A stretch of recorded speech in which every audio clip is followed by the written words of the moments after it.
Assalamualaikum warahmatullahi wabarakatuh. Salam rumah belajar. Perkenalkan, saya Eka Susanti dari SMA Negeri 2 Indramayu. Pada kesempatan ini saya akan menyampaikan tentang resensi. Adapun tujuan pembelajarannya, yang pertama, memahami isi dan sistematika resensi. Yang kedua, membandingkan teks resensi. Memahami isi dan sistematika resensi. Apa yang kalian ketahui tentang resensi? Resensi ini berasal dari kata recensere dari bahasa Latin yang memiliki arti memberikan suatu penilaian. Resensi jika dalam bahasa Inggris bisa pula memiliki makna review, yaitu mengulas kembali apa yang sudah kalian baca, baik buku maupun apa yang sudah kalian lihat atau tonton, misalnya drama, kalian dengarkan musik, kalian melihat lukisan, dan sebagainya. Resensi ini dibuat untuk memberikan suatu penilaian atas suatu buku, film, atau karya seni yang lain, untuk memberitahu orang lain apakah hal yang diresensi tersebut layak atau tidak untuk dibaca, ditonton, ataupun didengar. Siapa resensator? Yaitu orang yang membuat resensi. Kemudian sifat resensi ini informatif, hanya sekedar memberikan suatu informasi, tidak berisi suatu kritikan yang mendalam atau penilaian tentang bermutu atau tidaknya suatu karya cipta tertentu.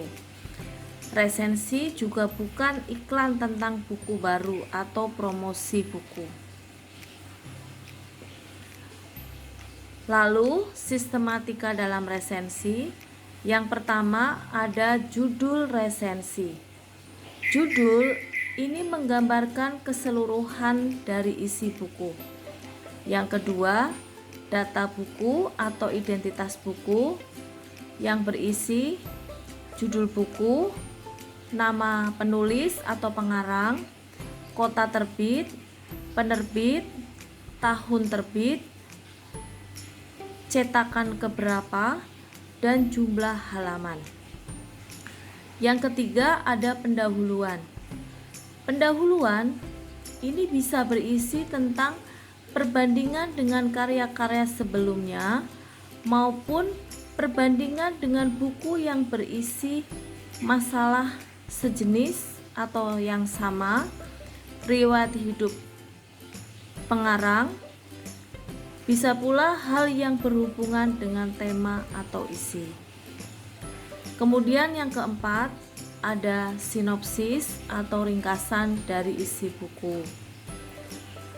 Lalu yang kelima, ulasan singkat terhadap buku yang diresensi, baik kekurangan dan kelebihannya.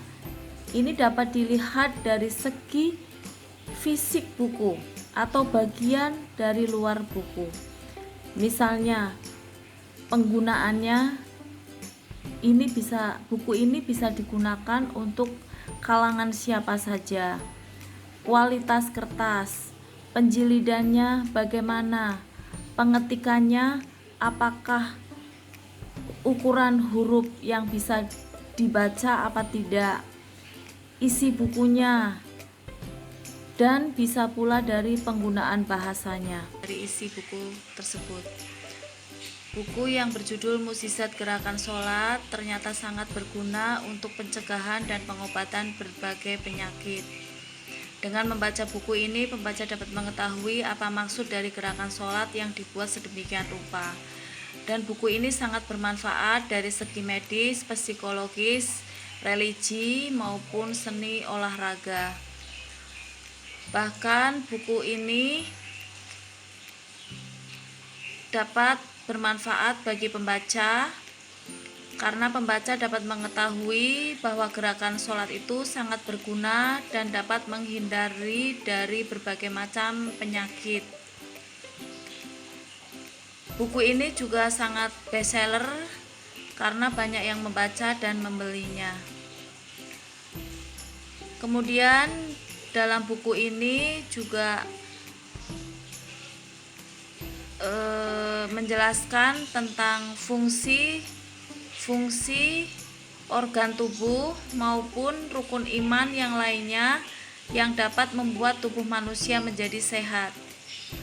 Buku ini juga disertai dengan tuntutan gerakan sholat yang benar dan teknik olah tubuh lainnya, serta tampilan gambar sangat jelas sehingga pembaca dapat memperagakannya dari rumah. Kelebihan dari buku ini juga penyampaiannya sangat jelas, disertai dalil-dalil Al-Quran, serta terdapat peragaan gambar, bahasa yang mudah dipahami oleh pembaca karena bahasanya sangat sederhana. Kekurangan dari buku ini tidak terlihat jelas karena sudah direvisi.